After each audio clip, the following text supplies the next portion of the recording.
இங்க இங்க என்ன நீங்களே சண்டை போட்டுறீங்க. நான் ஸ்ட்ரைக்கு அனௌன்ஸ் பண்றேன், ஆபீஸ் பண்ணது மேல இருந்து இப்படித்தான் பேசுறீங்களே தவிர வேலை நிறுத்த. அதான் சூப்பர் ஸ்டார் ரஜினி சொன்னார், எதுக்கு வேலை நிறுத்தம்? நான் வேலை செய்ய மாட்டேன். வேலை நிறுத்தம் முடிச்சாரா இல்லையா ரஜினி? வேலை நிறுத்தங்கிற பேச்சே இங்க வேண்டியது இல்லை.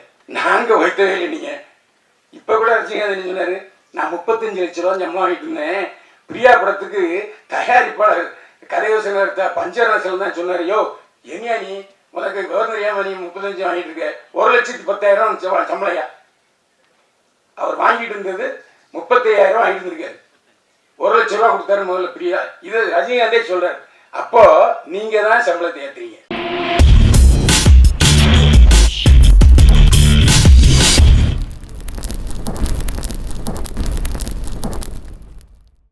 நகைச்சுவை நடிகர், துணை நடிகர், பத்திரிகையாளர் பயில்வான் ரங்கநாதன் அவர்களை மேடைக்கு அழைக்கிறேன் ஒரு சில வார்த்தைகளை பகிர்ந்து கொள்ள.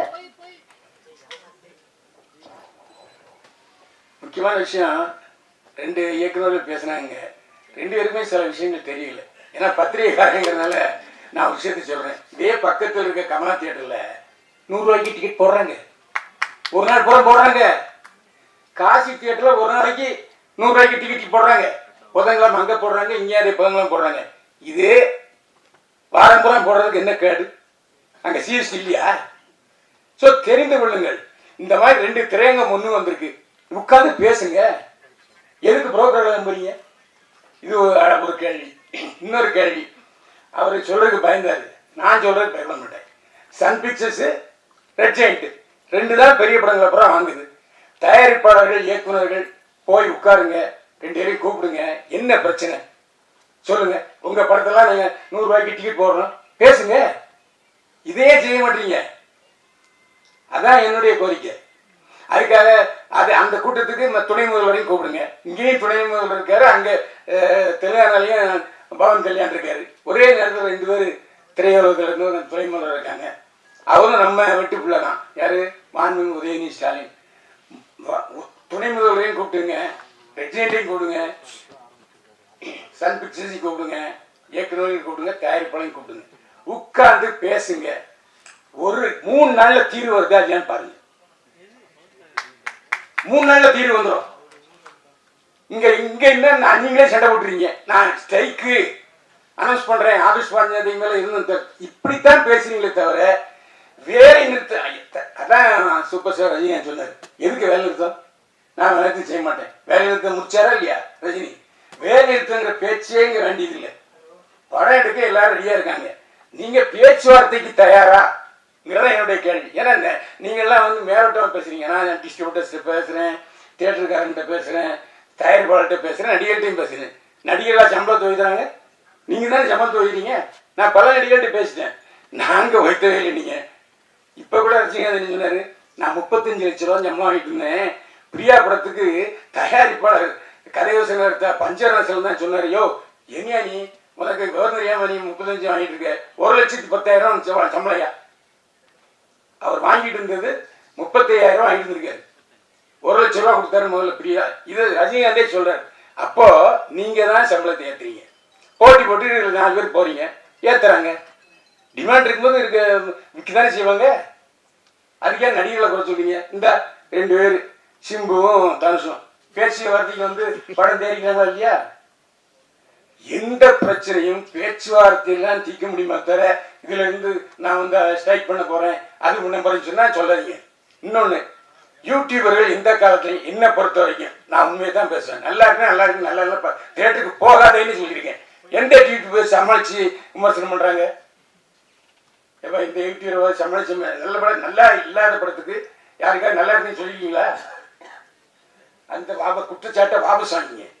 நீங்க நடிச்ச படமே வெளிவரல, அதுவும் எங்களுக்கு தெரியும். ஆனா இப்பதான் நம்ம மௌங்காட்டேன்னு சொல்றீங்க. நாங்களாம் இருக்கோம்யா. நீங்க கதாநாயகன் நடிச்ச படம் வந்துச்சா? யார்கிட்ட கதை விடுறீங்க? இதெல்லாம் ஏன்ட்ட வேண்டாம். என்ன பண்ண, நான் 73 வயசாச்சு. 52 வயசு இதுலயே தான் கழிச்சிருக்கேன். இதுல வேற ஜெயலலிதாவோட பயணிச்சிருக்கேன், எம்ஜிஆரோட பயணிச்சிருக்கேன். இப்போ நீங்க உங்களுக்கும் அரசுக்கும் ஒரு கேப் ஆகி போச்சு. அந்த இடைவெளியை நிரப்புங்க. நீங்க ஏன் போய் பேச மாட்டீங்க? நீ கூப்பிட்டா வர மாட்டாங்களா? நாளைக்கே தயாரிப்பாளர் சங்கம், இயக்குனர் சங்கம், விநியோக சங்கம், லொட்டு லூசுக்கு எல்லாம் போய் நீங்க கூப்பிடுங்க. உதயநிதி மாண்பு உதயநிதி வரமாட்டேன்னு சொல்லுவார? இதானே ஒரு பிறந்த வீடு. அவருக்கு இன்னைக்கு துணை முதல்வர் பதவி கிடைச்சிட்டுனாலே அவர் நடிகருங்கிறனால தான். இல்ல நான் யாராச்சும் சொல்லுங்க வைப்போம்.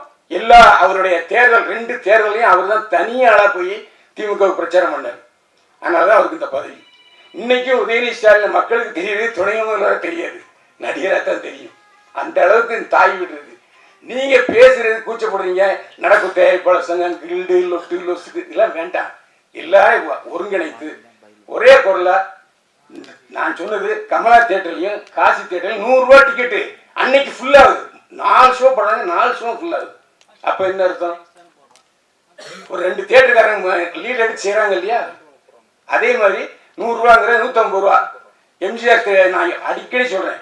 அதாவது சஃபயரு, அப்புறம் கேசினோ, இன்னும் 5-6 தியேட்டர்ல இங்கிலீஷ் படம் தான் போட்டே இருந்தீங்க. அப்போது முக்தாசிங் தான் தயாரிப்பாளர் சங்க தலைவர். நேரா போனாரு முதல்வர் எம்ஜிஆர், இந்த மாதிரி உடனே அவர் போட்டார். ஒரு வருஷத்துக்கு 3 மாசம் தமிழ் படம் எல்லா தியேட்டரையும் திரையிடணும் ஜீவோ போட்டாரு. அதுக்கப்புறம் தான் சஃபயர்ல பில்லா ரிலீஸ் ஆச்சு. இந்த மாதிரி அரசுக்கும் நம்ம திரைப்பட தொழிலுக்கும் ஒரு அணுக்கமான நுணுக்கமான தொடர்பு இருக்கணும். இருந்தா நிச்சயமா அந்த காலத்துல 7 படம் வந்து 7 படம் ஓடலையா? நீங்க தானே சொன்னீங்க 7 படம் ஓடிச்சுன்னு. 7 படத்துக்கு தியேட்டர் இருந்தது இல்ல. எனக்கு தெரிஞ்சு ஒரே நல்ல தீபாவளியில 4 படம் பார்த்துருக்கேன். பிரச்சனை எம்ஜிஆர், நடிகர் சிவாஜி கணேசன், ஜெய்சங்கர், முத்துராமே 4 படம் பார்த்துருக்கேன். ஒரே நாள்ல 4 ஷோ. அப்படிலாம் பார்க்கறதுக்கு ஜனங்க இருக்காங்க. என்ன நீங்க சொன்ன மாதிரி எல்லா கேவலம் 360 ரூபா கொடுத்து ஒரு இந்த ஸ்நாக்ஸ் வாங்கினா ஒரு நேரம் சோறை பார்த்து அந்த அளவுக்கு விலை 250 ரூபா 300 ரூபா. அதெல்லாம் நீங்க தியேட்டருக்காரனுக்கு உட்காந்து இதெல்லாம் குறைங்கப்பா, இதெல்லாம் அதிகம். அவங்க செலவாகுதுன்னாங்க. நான் தான் திரும்ப சொல்றேன், காசி தியேட்டர்லையும் கமலா தியேட்டர்லையும் 100 ரூபாய்க்கு போடுவதற்கு தயாரா இருக்கும் பொழுது 150 ரூபா அங்கே தயாரா இருக்க மாட்டாங்களா? சரி வேண்டாம், பெரிய படங்கள் வரும்போது போட்டுங்கப்பா. மீதி ஒரு வருஷத்துக்கு எத்தனை பெரிய படங்கள் வருது? 10 வருமா? அதுக்கு மட்டும் விட்டுருங்க. மற்ற பூரா நீங்க வந்து இந்த பாதி செல்லக்குட்டி படத்துக்கு கொடுங்கன்னு கேளுங்க. தியேட்டருக்காரன் மாட்டேன்னு சொல்லுவாங்களா? இல்லாட்டி விநியோகஸ்தர் மாட்டேன்பாங்களா? அரசாங்கம் மாட்டேன்னு சொல்லுவாங்களா?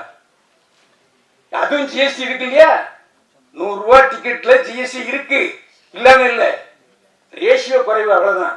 அதனால நாம உட்கார்ந்துக்கிட்டு நாங்க தயாரிப்பாளர் சங்கம், நாங்க ஒரு ரூட்ல போவோம், தயாரிப்பாளர் சங்கம் அவங்க ஒரு ரூட்ல போவாங்க, சின்ன தயாரிப்பாளர் சங்கம் அவங்க ஒரு ரூட்ல போவாங்கன்னா புரோக்கர்கள் தான் வாழ்வார்கள். நான் தான் சொல்றேன். இன்னைக்கு ரெட் ஜெயண்ட் மற்ற சன் பிக்சர்ஸ்ல உடனே ஒரு 10-100 தியேட்டர் கிடைக்குமா? புரோக்கரை தான் தேடி போறீங்க. ஏன் அவங்க நேரடியா தியேட்டருக்காரங்களோட பேசுறதுக்கு வசதி இல்லையா? அதுக்கு ஒரு அமைப்பு அமைங்க. தியேட்டர் அதிபர்களுடன் பேசுவதற்கு ஒரு அமைப்பை நீங்களே அமைங்க. யார் மாட்டேன்னு சொல்லுவாங்களா? இன்னைக்கு அவங்க உட்காந்துட்டு ப்ரெஸ் மீட் பண்றாங்க. எங்களுக்கு பத்தல, இன்னும் ஏற்றி கொடு எங்க போய் இப்போ ஏற்றி கொடுக்குறது? ஒரு பத்திரிகையாளன் என்கிற முறையில் இவ்வளவு நாள் இருந்ததுல என்னுடைய அறிவுரைகளை சொன்னேன்.